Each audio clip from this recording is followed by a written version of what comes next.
Баршаңызға сәлем, сіздермен бірге Гүлнұр. Бүгін сіздерге өте дәмді, жұмсақ, иісі керемет болып шығатын синнабондар дайындап көрсетемін. Жасалу жолы өте оңай. Менімен бірге видеоның соңына дейін болыңыздар. Қажетті құрамдарды барлығы мен описанияда көрсететін боламын толықтай. Сол жерден көре аласыздар. Алдымен бізге керегі жылы сүт. Жылы сүтке қант, дрожжи, тұз, жұмыртқа, ерітілген сары майды қосып араластырамыз.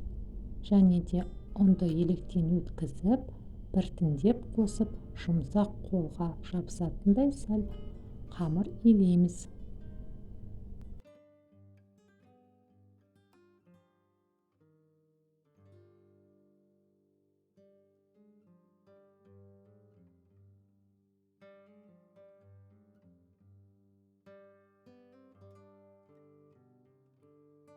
Қамырды илеп болдық. Енді бетін жауып 1 сағатқа тынықтыруға қоямыз. Енді 1 сағат уақыт өтті. Қамырым көтерілді. Өте керемет, жұмсақ.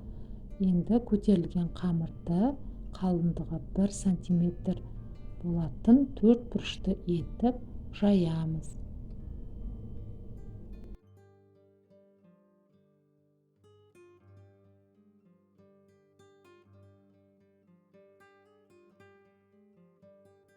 Қамырды толықтай жайып болғаннан кейін үй температурасында ерітілген сары майды осылай барлық қамыр бойына жағып шығамыз.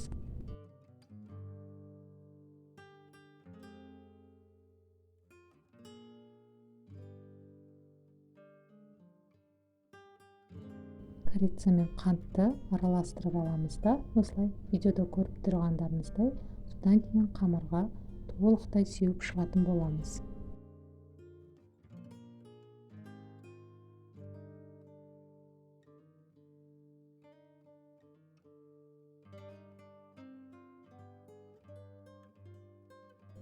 Қыздар, қамыр өте жұмсақ, қолға ыңғайлы. Енді сөзбен айтып жеткізу өте керемет. Жасап көріңіздер, міндетті түрде осылай рулетке орайтын боламыз қамырымызды. Қамыр жетін осы видеода көргендеріңізде бекітсеңіздер болады. Мен солай жасадым.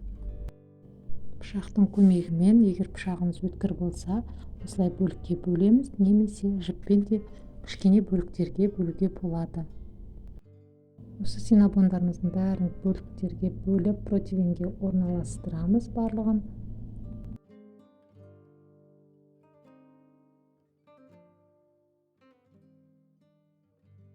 Осы YouTube каналымда аптасына 2 рет жаңа рецепт шығарамын. Сол үшін каналыма тіркелуді ұмытпаңыздар. Тіркелу үшін осы видео астындағы подписаться кнопкасын бассаңыздар жеткілікті.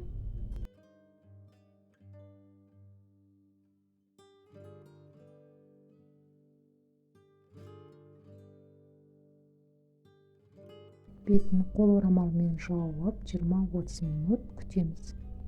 Қызып тұрған пеште пісіріп аламыз.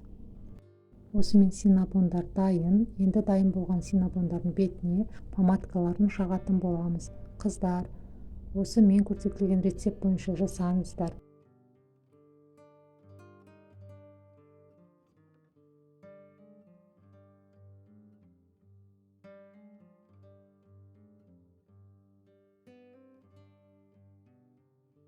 Осымен синнабондар дайын. Менде өте керемет болып шықты. Міндетті түрде жасап көріңіздер. Міне бөлікке бөліп те көрсетіп жатырмын сіздерге. Өте жұмсақ, иісі де керемет. Егер де осы менің рецептім бойынша жасасаңыздар, отбасыларыңыз міндетті түрде қуанатын болады. Ас болсын.